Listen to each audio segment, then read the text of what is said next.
Good morning students.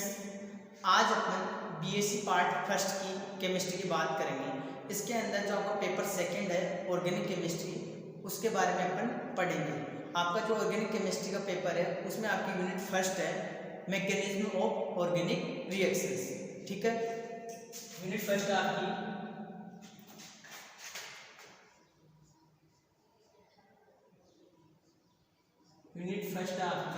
Mechanism of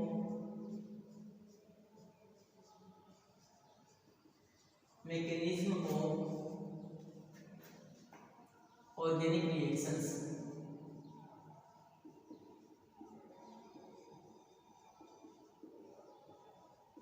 organic reactions देखिए, इस unit के अंदर अपन पढ़ेंगे कि जो आपकी रिएक्शंस है वो कितने टाइप्स की होती है, कितने टाइप से अपन ने जो अपन ऑर्गेनिक केमिस्ट्री में कितने टाइप्स की आपकी रिएक्शंस बनी हुई है उनके बारे में पढ़ेंगे। इसके अलावा जो आपकी ऑर्गेनिक रिएक्शंस के अंदर जो इंटरमीडिएट्स बनते हैं रिएक्शंस के दौरान, जैसे आपका कार्बीन्स है, फ्री रेडिकल है, इसके अलावा नाइट्रीन्स है, बेंजीन्स है, इनके बारे में भी पढ़ेंगे। ठीक है, इसके बाद में अपन पढ़ेंगे इसमें जो आपके फैक्टर अफेक्टिंग कारक है कि जो कार्बोकेटाइन्स आप फ्री रेडिकल नाइट्रीन्स वगैरह बन रहे हैं, इनकी स्टेबिलिटी के बारे में भी पढ़ेंगे। ठीक है, तो अपन सबसे पहले स्टार्ट करते हैं। आपका फर्स्ट पॉइंट वो है कर्व एरो नोटेशन, यानी वक्र तीर संकेत। टॉपिक आपका कर्व एरो नोटेशन,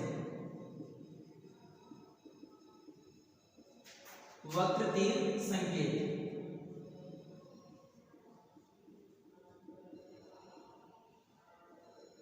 देखिए, वक्र तीर संकेत क्या है, कर्व एरो नोटेशन क्या है। तो देखिए, जब भी रिएक्शंस की बात करते हैं अपन ऑर्गेनिक के अंदर, तो ऑर्गेनिक रिएक्शंस के अंदर आप बॉन्ड का रोटेशन करते हो, एक बॉन्ड को तोड़ते हो या बॉन्ड में रेजोनेंस करवाते हो, तो उस दौरान जो आपका कर्व एरो वक्र तीर संकेत है उनको अपन किससे रिप्रेजेंट करते हैं, ये चीज अपन इसमें देखेंगे। तो आपका यूनिट का फर्स्ट पॉइंट या टॉपिक बोल सकते हैं अपन, वो है आपका कर्व एरो नोटेशन। तो देखिए, कर्व एरो नोटेशन वक्र तीर संकेत क्या है। देखिए, जब भी कोई रिएक्शंस करवाते हैं उनको उस दौरान आपके बॉन्ड्स का डिसोसिएशन, यानी बॉन्ड या तो टूटेंगे या बॉन्ड बनेंगे। ठीक है, तो देखो, जैसे कोई आपका कंपाउंड है, जैसे कोई कंपाउंड आपका है, मान लो कोई रिएक्शंस हो रही है, जैसे आपकी रिएक्शंस के अंदर मान लो कोई दो कंपाउंड ए और बी है। ठीक है, कर्व एरो नोटेशन बता रहा हूं मैं कि अपन इसका मीन्स क्या है। तो देखो, ये दो कंपाउंड्स हैं, इनके पास मान लो ये बॉन्ड है, ये बॉन्ड है। ठीक है, इस बॉन्ड के मतलब इस एक बॉन्ड के अंदर आपके दो इलेक्ट्रॉन से दोनों को मैंने यहाँ पे अरेंज कर दिया।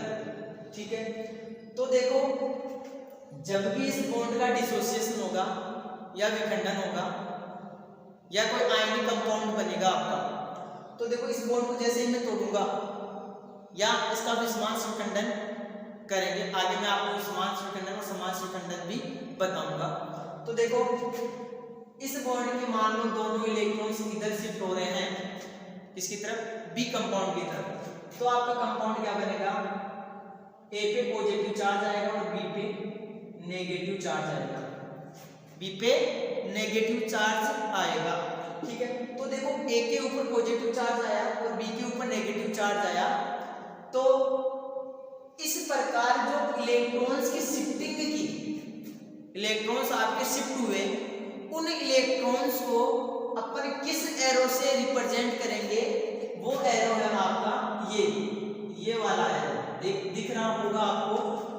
तो इस प्रकार इलेक्ट्रॉन्स को रिप्रेजेंटेशन को ही, यानी इस प्रकार इलेक्ट्रॉन्स के रिप्रेजेंटेशन को ही अपन क्या बोलते हैं, वक्र तीर संकेत बोलते हैं। अगर दोनों इलेक्ट्रॉन्स की आपकी शिफ्टिंग हो रही है किसी एटम्स के ऊपर, तो उसको फुल हेडेड एरो से अपन रिप्रेजेंट करेंगे। वक्र तीर संकेत कहने का मतलब ये है कि आपके जो दोनों इलेक्ट्रॉन्स बॉन्ड के शिफ्ट होकर इस परमाणु के ऊपर आए, किसके ऊपर, बी के ऊपर, बी परमाणु के ऊपर आए, तो उस दौरान जो आपका एरो रिप्रेजेंटेशन होगा वक्र तीर संकेत का, जो अपन रिप्रेजेंटेशन करेंगे वक्र तीर संकेत क्या होगा आपका, ये वाला होगा। ठीक है, तो मैं इसको ऐसे मेंशन कर सकता हूं। ठीक है, तो कर्व एरो नोटेशन आपको समझ में आया। ऐसे मान लो कोई कंपाउंड है, मान लो H। ठीक है, क्लियर आता है, या इसको H मान लो, मैं मान लेता हूं Cl3 मान लेता हूं, Cl मान लेता हूं, क्लोरीन परमाणु।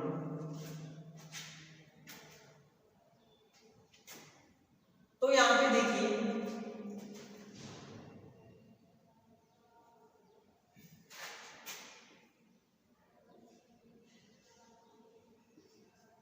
देखो यहां पे क्या होगा, यहां पे देखिए आपका जो क्लोरीन परमाणु है, आपका क्लोरीन परमाणु है, उसकी विद्युत ऋणता ज्यादा है। तो मान लो ये दोनों इलेक्ट्रॉन्स कहां हो गए, इधर शिफ्ट हो गई। तो एरो से रिप्रेजेंट कैसे करेंगे, ये एरो फुल हेडेड एरो है। इस प्रकार अपने इलेक्ट्रॉन्स को एरो से जो इलेक्ट्रॉन्स जा रहे हैं उनको रिप्रेजेंट करेंगे। ठीक है, तो आपकी क्या बनेगी स्पीशीज, CH3 के ऊपर क्या आ जाएगा, पॉजिटिव चार्ज, और आपका क्लोरीन के ऊपर क्या आ जाएगा, नेगेटिव चार्ज। एक मिनट वापस से देखना, मैं पूरी रिएक्शन वापस से लिख रहा हूं, देखना।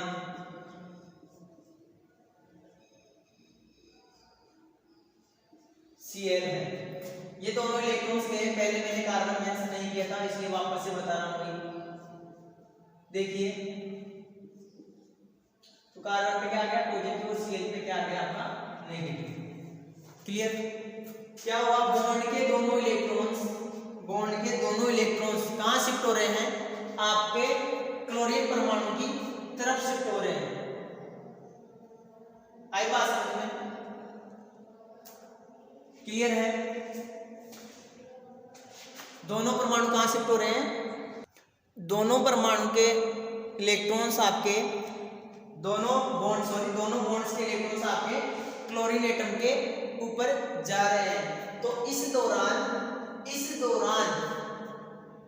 आपकी जो स्पीशीज बनेगी वो आयनिक स्पीशीज बनेगी, यानी उसके ऊपर चार्ज मेंशन होगा, यानी इसके ऊपर भी चार्ज आ रहा है और इसके ऊपर भी चार्ज आ रहा है। क्लियर है, तो इस प्रकार जो इलेक्ट्रॉन्स को अपन रिप्रेजेंट करेंगे वो किससे रिप्रेजेंट करेंगे, इस एरो को फुल हेडेड एरो बोलते हैं, पूर्ण वक्र तीर से अपन क्या करेंगे, इसको रिप्रेजेंट करेंगे। क्लियर है यहाँ तक। अब आगे आपका आता है अर्धवक्र तीर संकेत, हाफ हेडेड एरो। दूसरा क्या है आपका, हाफ हेडेड एरो।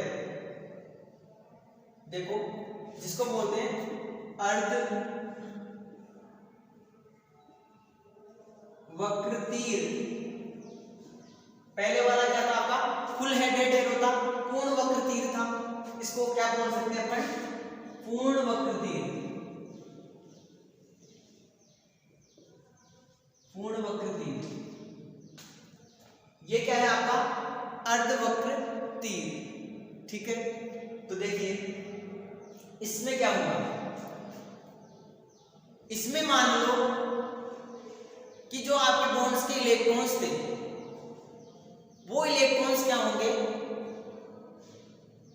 दोनों एटम्स पर एक एक इलेक्ट्रॉन्स की क्या होगी, शिफ्टिंग होगी। तो क्या कह सकते हैं, इस बॉन्ड का जो फ्यूजन है, जो आपका बॉन्ड्स टूटेगा वो क्या होगा, समान रूप से टूटेगा। जैसे मान लो आपके कोई दो कंपाउंड ए है, ठीक है, दोनों आपके बॉन्ड से बंधे हुए हैं, यानी जुड़े हुए हैं, दोनों के पास एक एक इलेक्ट्रॉन उपस्थित है। ठीक है, तो देखो इसका एक इलेक्ट्रॉन इधर शिफ्ट हो जाएगा, इसका एक इलेक्ट्रॉन आपका इधर शिफ्ट हो जाएगा। ठीक है, तो देखो मैंने क्या इस बॉन्ड में क्या परिवर्तन हो रहा है, मेरा कहने का मतलब ये है। तो देखो यहाँ पे जो एक इलेक्ट्रॉन है, यहाँ पे एक इलेक्ट्रॉन है वो इस एटम पे जा रहा है, यानी एक के ऊपर जा रहा है, एक के ऊपर जाएगा तो क्या बनाएगा, ए फ्री रेडिकल, ए मुक्त मूलक बनेगा, और साथ में क्या बनेगा, दूसरा भी आपका ए मुक्त मूलक बनेगा। यानी जो साजित इलेक्ट्रॉन्स थे वो इनिशियली एटम के ऊपर क्या हो जाते हैं, एक एक इलेक्ट्रॉन्स के रूप में या अयुग्मित इलेक्ट्रॉन्स के रूप में आपके स्थानांतरित हो जाते हैं। आई बात समझ में, क्लियर है यहाँ तक। तो देखो इसमें मेन चीज क्या है कि इस एरो को जो मैं रिप्रेजेंट कर रहा हूं वो देखो हाफ वक्र तीर से कर रहा हूं, यानी जो इस एरो का साइन है वो आधा है। ये देखो केवल एक ही आपका जो तीर है हाफ है, फुल नहीं है।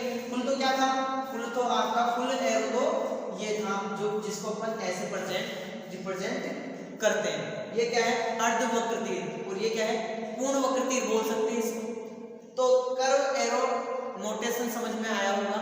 जब भी आपकी मुक्त मूलक अभिक्रियाएं होगी, जब भी फ्री रेडिकल रिएक्शंस होगी, तब आपको जो इलेक्ट्रॉन्स की शिफ्टिंग बतानी है वो किस एरो से बताएंगे अपन, वो बताएंगे हाफ हेडेड एरो, अर्धवक्र तीर संकेत से बताएंगे।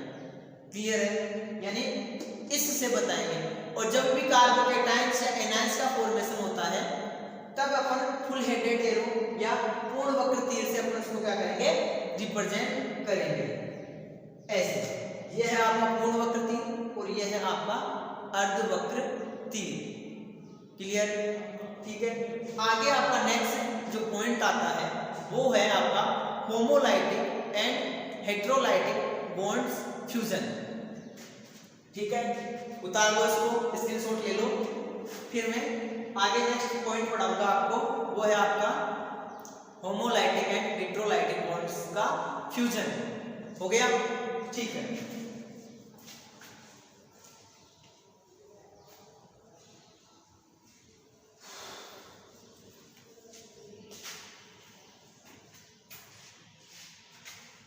नेक्स्ट टॉपिक है, देखो पहले वाले टॉपिक से भी आपका क्वेश्चन बनता है, पूछ लेता है एग्जामिनर कि हाफ हेडेड एरो या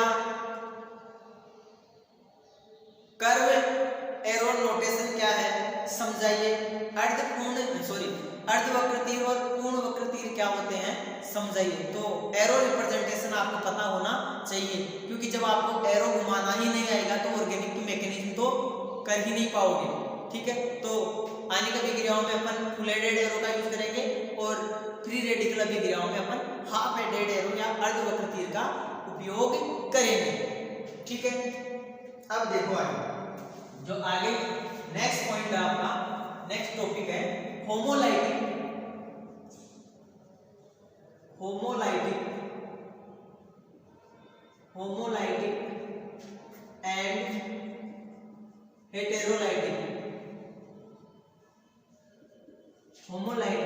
and heterolytic bond fusion.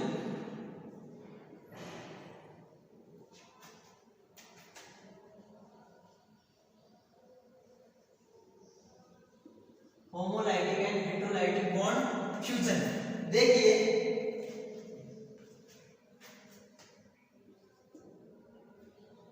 Homolytic and heterolytic bond fusion क्या है, फ्यूजन यानी टूटना, समांश एंड विषमांश विखंडन।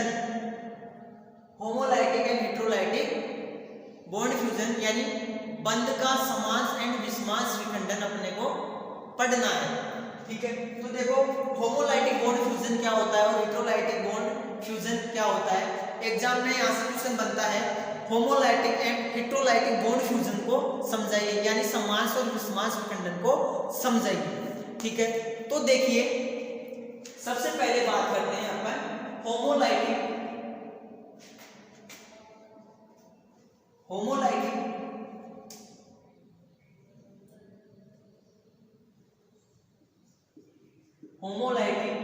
Bond fusion.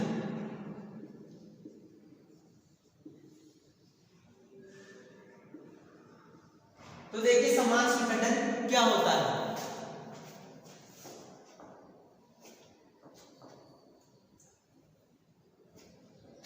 देखिए समान विखंडन, तो देखो समान विखंडन उन कार्बन परमाणुओं में पाया जाएगा जिनमें उनकी विद्युत ऋणता में इलेक्ट्रोनेगेटिविटी में अंतर होगा, उनकी विद्युत ऋणता समान होगी, उनकी विद्युत ऋणता में अंतर नहीं होगा।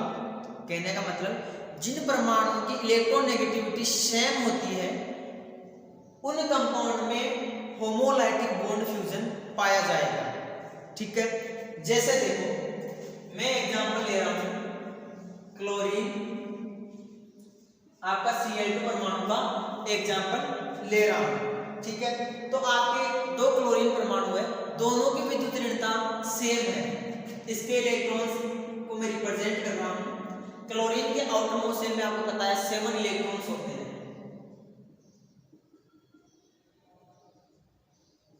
ठीक है, इस परमाणु क्लोरीन एटम की भी विद्युत ऋणता क्या है, सेम है, और इसकी भी सेम है। तो ये जो साजित इलेक्ट्रॉन युग्म है, यानी दोनों के इलेक्ट्रॉन नेगेटिविटी सेम होने की वजह से जो बॉन्ड्स होगा वो आपका उसके बॉन्ड के ऊपर जो दोनों के इलेक्ट्रॉन्स हैं उनका क्या होगा, समान अधिकार होगा। तो बॉन्ड्स का अपन फ्यूजन करवाएंगे, बॉन्ड्स को जब तोड़ेंगे तो इसके दोनों इलेक्ट्रॉन्स क्या होंगे, एक एटम्स पर क्या हो जाएंगे, स्थानांतरित हो जाएंगे। तो देखिए मैं इस बॉन्ड के इलेक्ट्रॉन्स का जो एक इलेक्ट्रॉन आपका ये था इसको मैं शिफ्ट करवा रहा हूं इधर, और दूसरा आपका ये इलेक्ट्रॉन था उसको मैं शिफ्ट करवा रहा हूं इधर, और आपका क्या बनेगा, Cl फ्री रेडिकल, और दूसरा भी क्या बनेगा, Cl फ्री रेडिकल, यानी क्लोरीन मुक्त मूलक बन रहा है आपका। ठीक है, अब देखो जो इलेक्ट्रॉन्स की शिफ्टिंग हुई एक इलेक्ट्रॉन्स की, उसको मैंने कौन से एरो से रिप्रेजेंट किया है, अर्धवक्र तीर से, यानी आपका हाफ हेडेड एरो है, आधा तीर है। देखो साइन एक ही तरफ रिप्रेजेंट कर रहा है, तो यानी एक ही इलेक्ट्रॉन आ रहा है।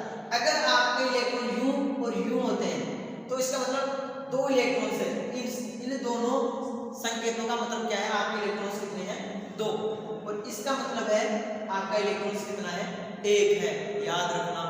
ठीक है, क्लियर।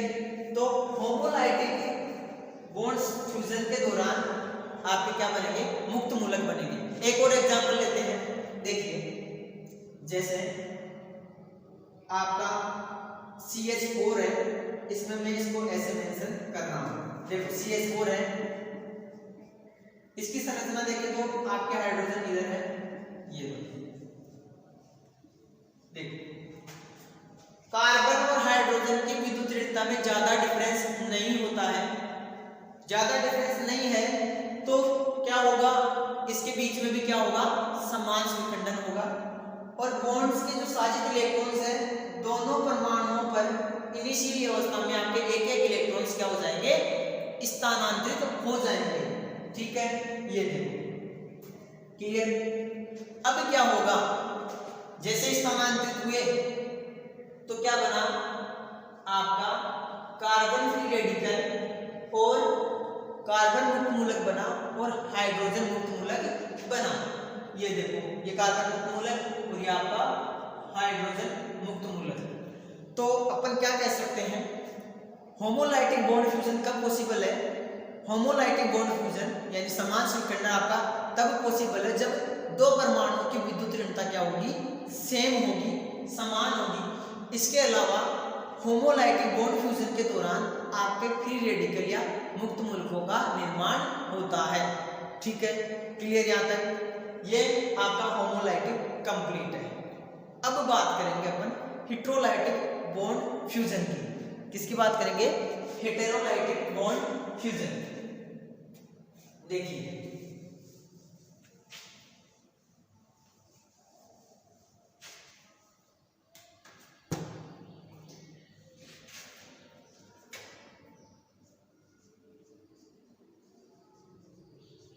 हेटेरोलाइटिक बॉन्ड फ्यूजन, जिसको क्या बोलते हैं, विस्मांस विखंडन।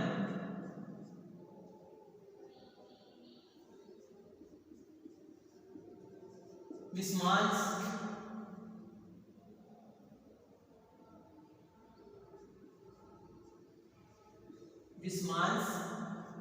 विखंडन, यानी बॉन्ड्स क्या होगा, समान रूप से नहीं टूटेगा, उसको क्या बोलेंगे अपन, विस्मांस विखंडन। ठीक है, अब विस्मांस विखंडन कैसे पॉसिबल है ये चीज देखिए। तो पहले समांस में क्या था, दोनों परमाणु की इलेक्ट्रोनेगेटिविटी क्या थी, सेम थी, इक्वल थी। अब यहाँ पे क्या होगा, हेटेरोलाइटिक के अंदर जो आपके दो परमाणु होंगे, भाई बॉन्ड्स का फ्यूजन या बॉन्ड्स को अपन कब तोड़ेंगे, जब दो परमाणु आपस में जुड़े हुए होंगे। तो हेटेरोलाइटिक के अंदर अपन क्या करेंगे, बॉन्ड्स का फ्यूजन करेंगे। ठीक है, तो ये कब पॉसिबल होगा, जब दो परमाणुओं की विद्युत ऋणता में अंतर होगा, तब आपका क्या होगा, हेटेरोलाइटिक बॉन्ड्स फ्यूजन होगा। यानी दो परमाणुओं की विद्युत ऋणता में अंतर है, उस दौरान अपन फ्यूजन करवाते हैं, तो क्या होगा, आपके जो साजित इलेक्ट्रॉन युग्म है वो अलग अलग एटम्स पर अलग अलग रूप से स्थानांतरित होंगे। कहने का मतलब क्या है, देखिए एग्जांपल से आप समझिए। जैसे मान लो आपका कंपाउंड ए है, ठीक है, कंपाउंड ए है और ये कंपाउंड बी है, क्लियर। माना कंपाउंड ए की इलेक्ट्रोनेगेटिविटी ज्यादा है, इसकी विद्युत ऋण कंपाउंड बी की विद्युत ऋणता ज्यादा है। ठीक है, यानी बी की इलेक्ट्रोनेगेटिविटी ज्यादा है और ए की इलेक्ट्रोनेगेटिविटी कम है। तो देखो क्या होगा, इस बॉन्ड के दोनों इलेक्ट्रॉन्स कहां पे शिफ्ट हो जाएंगे, बी एटम की तरफ, यानी बी परमाणु पर शिफ्ट हो जाएंगे। तो देखो शिफ्टिंग कराओ, तो आप एरो को यहाँ से ना रिप्रेजेंट करें, कई बार वैसे तो सही है, जनरली यहाँ से रिप्रेजेंट किया जाता है, लेकिन जब आप पूर्ण रूप से इलेक्ट्रॉन्स का स्थानांतरण करवा रहे हो, तो आपको जो एरो का रिप्रेजेंट करने का तरीका होगा, उस एरो को आप यहाँ इस इलेक्ट्रॉन से घुमाएं तो ज्यादा बेटर रहेगा। इससे आपको पता चलेगा कि ये इलेक्ट्रॉन्स बी के ऊपर ही क्या हो रहे हैं, स्थानांतरित हो रहे हैं। तो एरो घुमाने का तरीका भी आना चाहिए। ठीक है, तो देखो कहां से रिप्रेजेंट करना आपको एरो को, इस इलेक्ट्रॉन्स के पास से। ठीक है, जनरली अपन क्या करते हैं, यू घुमा देते हैं इसको। वैसे अगर दोनों इलेक्ट्रॉन की शिफ्टिंग हो रही है तो ऐसे घुमाना गलत है। क्यों? क्योंकि बीच का मतलब तो अपन पहले भी क्या, जब हाफ एडेड अर्धचक्र तीर संकेत पढ़े थे अपन ने, तब घुमा रहे थे बीच से। तो क्यों, इसका मतलब क्या है कि दोनों इलेक्ट्रॉन्स एक एक परमाणु पर स्थानांतरित हो रहे हैं, इसलिए अपन बीच से घुमा रहे हैं। अब दोनों इलेक्ट्रॉन्स आपके कहां पे ऐसे बी के ऊपर स्थानांतरित हो रहे हैं, तो यहाँ से आपको घुमाना है, पर जनरली घुमा रहे हो तो भी कोई गलत नहीं है, वो भी आपका सही है। ठीक है, चलो, तो बी के ऊपर तो क्या आ गया, दोनों इलेक्ट्रॉन शिफ्ट हो गए, तो बी के ऊपर तो नेगेटिव चार्ज आ गया। ठीक है, और ए के ऊपर क्या आ गया, आपका पॉजिटिव चार्ज आ गया। आई बात समझ में? तो क्या हुआ, तो अपन क्या कह सकते हैं, हेटेरोलाइटिक बॉन्ड फ्यूजन कब होगा, जब दो परमाणुओं की विद्युत ऋणता में अंतर होगा। ठीक है, और हेटेरोलाइटिक बॉन्ड फ्यूजन के दौरान, समान विखंडन के दौरान आपकी आयनिक स्पीशीज बनेगी। आयनिक स्पीशीज बन रही है, ये भी आपको पता होना चाहिए। ठीक है, एक और एग्जांपल की बात, अगर मान लो इसी में अगर आपका एक कंपाउंड है, इसकी विद्युत ऋणता क्या है, ज्यादा है, और बी की कम है, तो क्या होगा, अब आपके जो दोनों इलेक्ट्रॉन्स है वो एक की तरफ शिफ्ट हो जाएंगे। कहां शिफ्ट हो जाएंगे, एक की तरफ। तो ए के ऊपर क्या आ जाएगा आपका नेगेटिव चार्ज, और बी के ऊपर क्या आ जाएगा, पॉजिटिव चार्ज। ठीक है, तो इस प्रकार के विखंडन को क्या कहेंगे अपन, विस्मांस विखंडन या हेटेरोलाइटिक बॉन्ड फ्यूजन। क्लियर है, ये क्या कहलाएगा आपका, विस्मांस विखंडन। क्लियर है। तो विस्मांस रिएक्टर के दौरान आपके कार्बोकेटाइन और कार्बन एनायंस का फॉर्मेशन भी होता है, ये भी आपको पता होना चाहिए। कैसे? एग्जांपल देखिए, जैसे ये कोई आपका 3 डिग्री एल्केन हैलाइड है,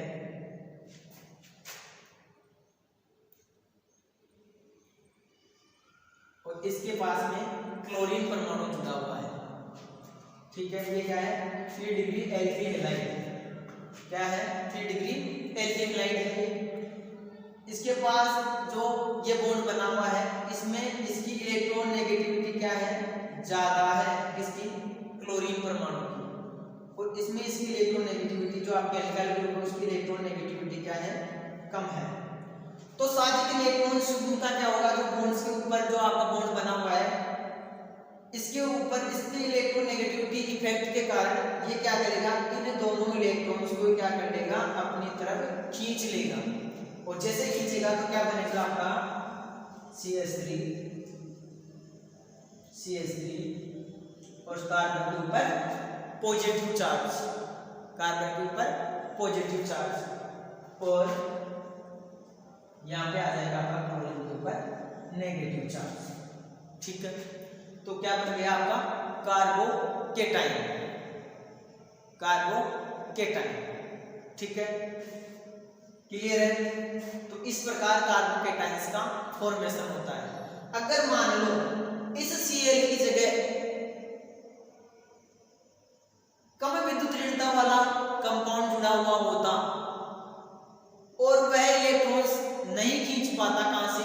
इस कार्बन से, और कार्बन उस परमाणु से इलेक्ट्रॉन खींचता, तो कार्बन पे क्या आता? नेगेटिव चार्ज, और किसका फॉर्मेशन होता? Carb anion. यहाँ पे किसका फॉर्मेशन हुआ? कार्बोकेटाइन, कार्बोकेटाइंस का फॉर्मेशन हो रहा है। तो अपन क्या कह सकते हैं? विस्मांस विखंडन के दौरान कार्बोकेटाइन या कार्बो एनायन का फॉर्मेशन होता है, अर्थात आयनिक स्पीशीज बनती है, ठीक है। अगर मान लो एनायंस का फॉर्मेशन करना है, एक बार उतार लो इसको, फटाफट से स्क्रीनशॉट ले लो इसका। अगर आपको एनायंस का फॉर्मेशन करना है तो कैसे करेंगे? हो गया।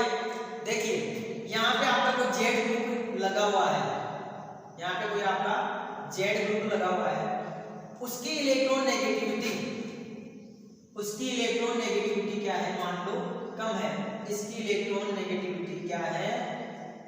कम है, और इस कार्बन की इलेक्ट्रॉन नेगेटिविटी ज्यादा है, इससे ज्यादा है। तो इलेक्ट्रॉन की शिफ्टिंग कहाँ होगी? कार्बन की तरफ होगी। इलेक्ट्रॉन्स कार्बन की तरफ जाएंगे तो क्या बन जाएगा आपका? कार्बन पे दोनों इलेक्ट्रॉन्स आ रहे हैं तो कार्बन पे नेगेटिव चार्ज आ जाएगा। क्लियर यहाँ तक? जैसे कार्बन पे नेगेटिव चार्ज आएगा तो ये कहलाएगा आपका कार्बन एनायन, और जेड पे क्या जाएगा? आंशिक पॉजिटिव चार्ज। मतलब आपकी कैटायनिक स्पीशीज जो बनेगी वो क्या बनेगी? जेड। तो ये था आपका homolytic and heterolytic bond fusion. Clear है? क्लियर। अब आगे पढ़ेंगे अपन रिएक्शन इंटरमीडिएट्स। रिएक्शंस इंटरमीडिएट्स क्या होते हैं?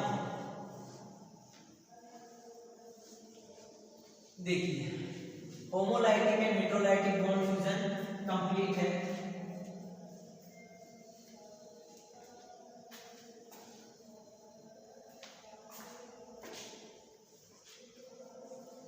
देखिए आपका नेक्स्ट पॉइंट है,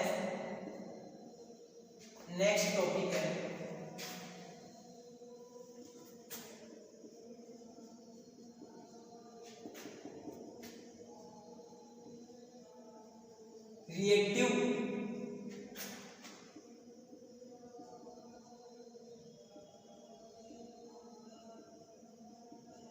रिएक्टिव इंटरमीडिएट्स। देखिए रिएक्टिव इंटरमीडिएट्स क्या होते हैं? रिएक्टिव इंटरमीडिएट्स क्या होते हैं, या इनको अपन रिएक्शन इंटरमीडिएट भी बोलते हैं, जो अभिक्रियाओं के मध्य में बनते हैं। तो देखो रिएक्टिव इंटरमीडिएट्स की बात करें तो ये क्रियाशील मध्यवर्ती है। हिंदी में क्या बोलेंगे इसको? क्रियाशील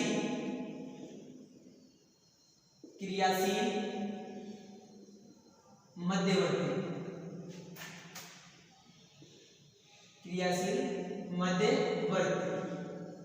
देखिए, या रिएक्शन इंटरमीडिएट भी बोलते हैं इनको। रिएक्शन इंटरमीडिएट यानी रिएक्शंस के बनने वाले, रिएक्शंस के दौरान इनके बीच में जो इंटरमीडिएट स्पीशीज बनती है उसी को अपन क्या बोलते हैं, रिएक्शन इंटरमीडिएट्स बोलते हैं। तो रिएक्शन इंटरमीडिएट्स के अपन पढ़ेंगे, रिएक्शन इंटरमीडिएट्स के अंदर अपन पढ़ेंगे कार्बन केटाइंस पढ़ेंगे, फ्री रेडिकल पढ़ेंगे, कार्बन एनाइन पढ़ेंगे, नाइट्रीन्स पढ़ेंगे, एरिन्स पढ़ेंगे, बेंजाइन पढ़ेंगे। ये सारे अपन वन बाय वन करते हुए देखेंगे, ठीक है। तो सबसे पहले जो रिएक्टिव इंटरमीडिएट स्पीशीज है वो है आपकी फ्री रेडिकल। सबसे फर्स्ट क्या है, free radical.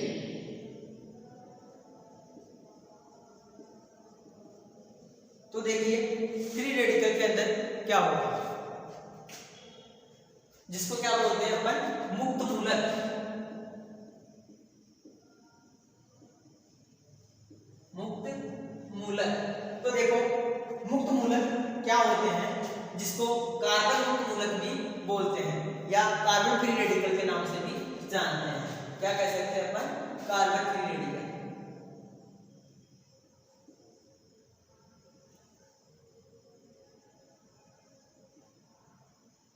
Carbon free radical. तो देखिए कार्बन फ्री रेडिकल क्या है, तो आपको ये तो पता चल गया होगा कि कार्बन फ्री रेडिकल का निर्माण कैसे होगा। अभी अपन ने पहले पढ़ा था कि जो कार्बन मुक्त मूलक का निर्माण होगा तो फ्री रेडिकल कैसे बनते थे। अपन ने अभी पढ़ा था थोड़ी देर पहले कि मुक्त मूलकों का निर्माण समान स्विकंडन के द्वारा होता है। किसके द्वारा होता है, समान स्विकंडन के द्वारा। कैसे होगा, देखिए समान स्विकंडन कब होगा, जब दो परमाणुओं की इलेक्ट्रोनेगेटिविटी सेम हो, तब आपका क्या बनेगा, कार्बन मुक्त मूलक बनेगा। जैसे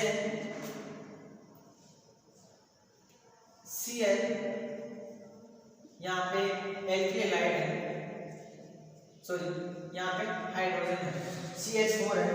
इस CH4 में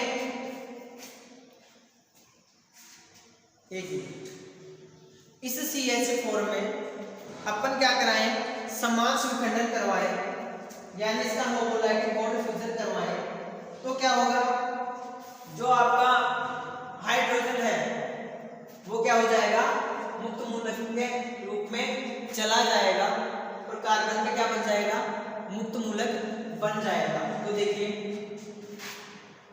माना इन दोनों की इलेक्ट्रोनेगेटिविटी क्या है, सेम है। मैं आपको जनरली फ्री रेडिकल्स बता रहा हूं कि इनका निर्माण कैसे होता है। तो देखिए इसका इलेक्ट्रॉन इधर शिफ्ट हुआ, इसका इलेक्ट्रॉन इधर शिफ्ट हुआ, और क्या बन गया आपका, कार्बन फ्री रेडिकल। क्या बन गया, कार्बन फ्री रेडिकल और हाइड्रोजन फ्री रेडिकल। क्लियर है। तो इस प्रकार मुक्त मूलक का निर्माण होता है। ऐसे और बात करें जैसे Cl के अंदर अभी बताया था, दोनों की क्या है, इलेक्ट्रोनेगेटिविटी सेम है, तो क्या बनेंगे,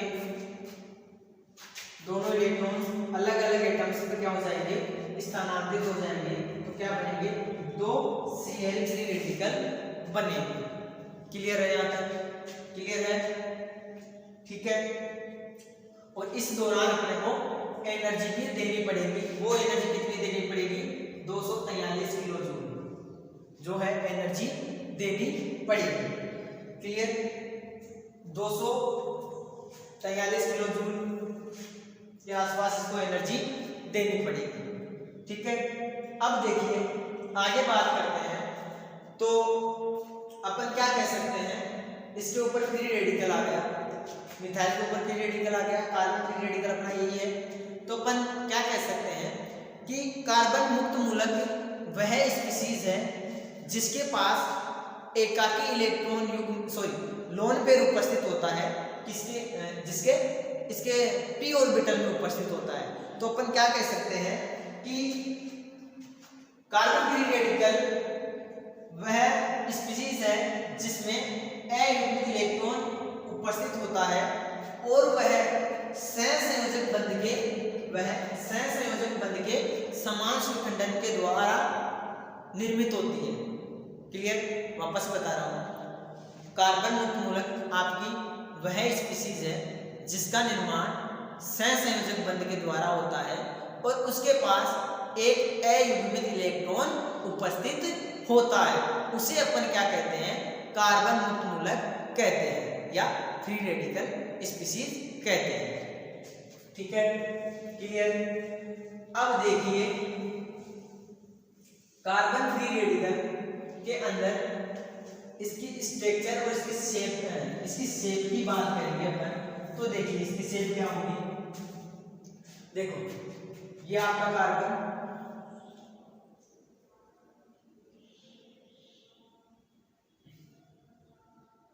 मान लो इसके पास आपके ये 3 हाइड्रोजन मान लो या एल्काइल ग्रुप मान लो, कुछ भी मान लो।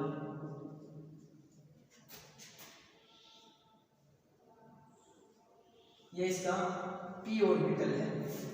तो देखो इस p ऑर्बिटल के पास आपका क्या है? एक इलेक्ट्रॉन युग्म उपस्थित है। क्या है? एक इलेक्ट्रॉन युग्म उपस्थित है।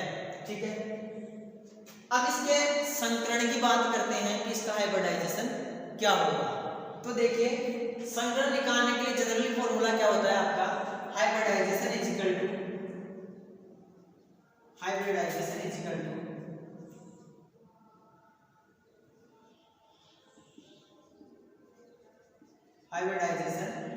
इक्वल टू होता है आपका, देखिए नीचे लिख रहा हूं, होता है लोन सिग्मा बॉन्ड की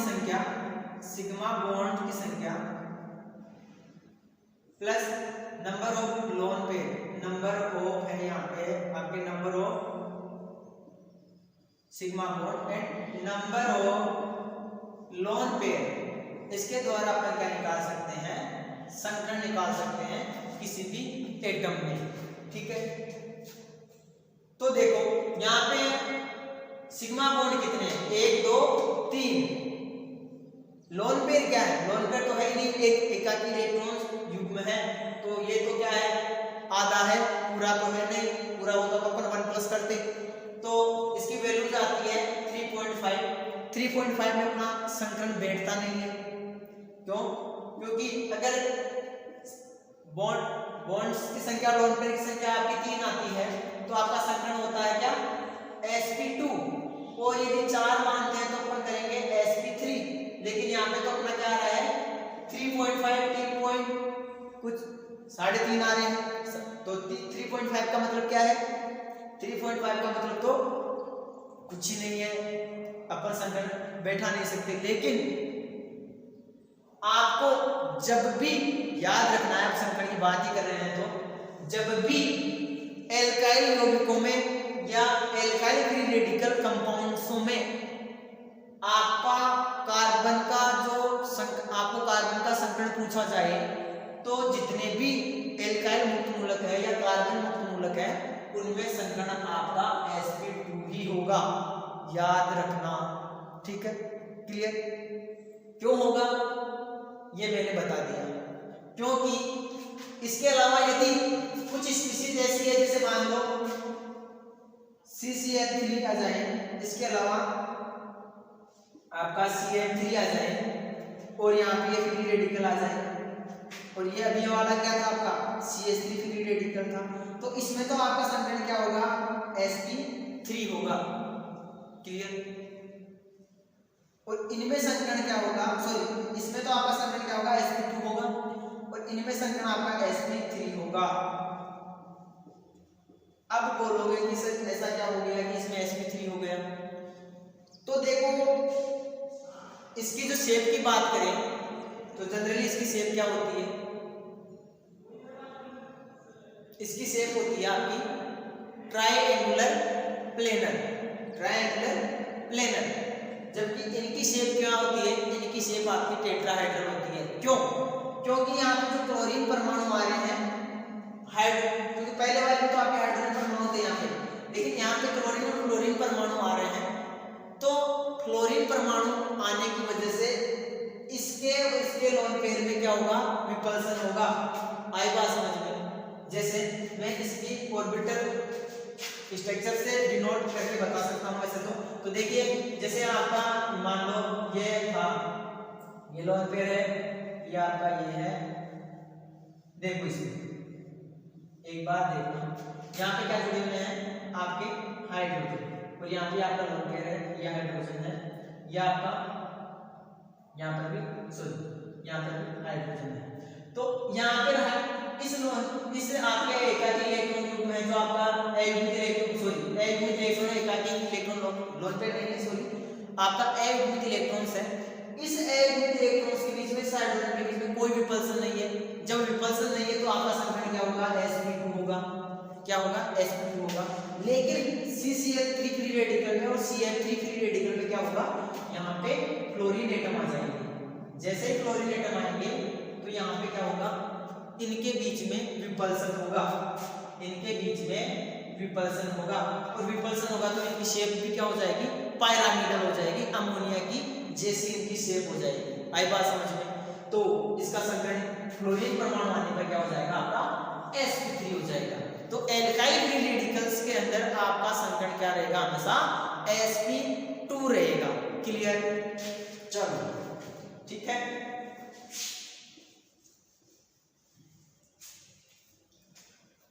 आगे देखो, हो गया ये। अब आपका संकरण तो क्या हो गया, इसमें आपका हाइब्रिडाइजेशन क्या हो रहेगा, sp2 किसके अंदर, कार्बन मुक्त मूलक के अंदर। ठीक है। बॉन्ड एंगल sp2 में कितना रहता है आपका, 120 डिग्री। 120 डिग्री का क्या रहता है, बॉन्ड एंगल रहता है। ठीक है। तो आपका हाइब्रिडाइजेशन तो हो गया, आपको दो चार बातें याद रखनी है। आपका संकरण क्या होगा, हाइब्रिडाइजेशन हो जाएगा sp2। शेप कैसी होगी, शेप होगी आपकी ट्रायंगुलर प्लेनर, ट्रायंगुलर प्लेनर। ठीक है। इसके अलावा जो इसके संयोजकता कोष में इलेक्ट्रॉन्स की संख्या है, इसके संयोजकता कोष में इलेक्ट्रॉन की संख्या कितनी होगी, काउंट करना फटाफट। यहाँ पे दो बॉन्ड बने हुए हैं, 1 2 3 4 5 6 और ये 7। तो वैलेंस शेल में इलेक्ट्रॉन्स की संख्या कितनी है, इसके पास 7 इलेक्ट्रॉन्स है। तो नंबर ऑफ इलेक्ट्रॉन्स,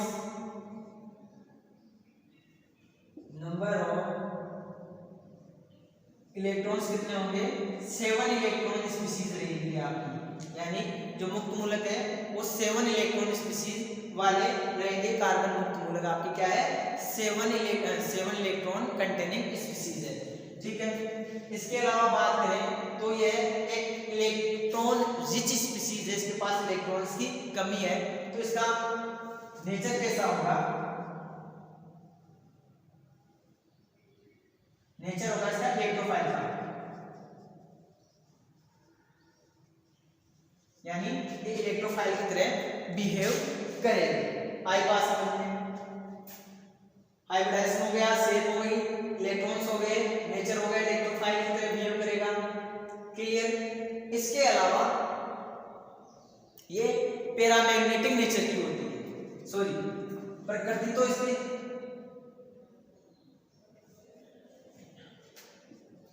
और सॉरी एक मिनट, और इसकी जो प्रकृति होगी, जो चुंबकीय प्रकृति होगी इसकी, पहले आपका क्या था, जो इलेक्ट्रोफाइल्स की तरह बिहेव करेगी, कैसा, इलेक्ट्रोफाइल की तरह, इलेक्ट्रोफाइल की तरह बिहेव करेगी। ठीक है। इसके अलावा जो आपका चुंबकीय प्रकृति है,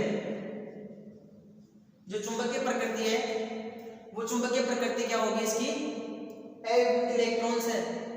अयुग्मित इलेक्ट्रॉन वाले सारे कंपाउंड आपके क्या होते हैं, अनुचुंबकीय प्रकृति के। क्लियर? तो इस कौन मैग्नेटिक प्रॉपर्टी क्या होगी, ये आपका जो कार्बन मुक्त मूलक है ये अनुचुंबकीय प्रकृति की होती है। ठीक है। तो जनरल आपको पता चल गया होगा कि कार्बन की जो शेप है वो कैसी होती है, कैसी इसके आउटर पोर्शन में कितने इलेक्ट्रॉन्स हैं, शेप क्या है, इसकी ट्रायंगुलर प्लेनर शेप है, संकर्ण क्या है इसका sp2 है, इलेक्ट्रॉन स्पीसीज इसको अपन क्या कहते हैं, इलेक्ट्रोफाइल्स कहते हैं। इसके अलावा ये अनुचुंबकीय प्रकृति की होती है, यानी इसके पास इलेक्ट्रॉन्स उपस्थित होते हैं जिसे पैरामैग्नेटिक नेचर शो किया जाता है, यानी ये पैरामैग्नेटिक होती है।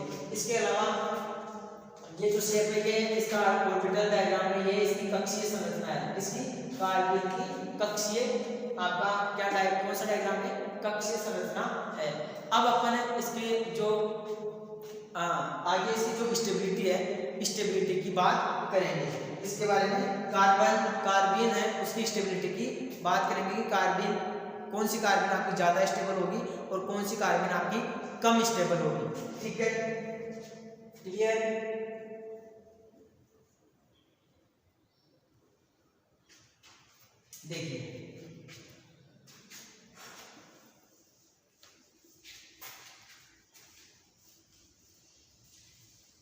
देखिए जो स्टेबिलिटी है वो अपन नेक्स्ट क्लास में देखेंगे, किसकी, फ्री रेडिकल की स्टेबिलिटी। क्लियर।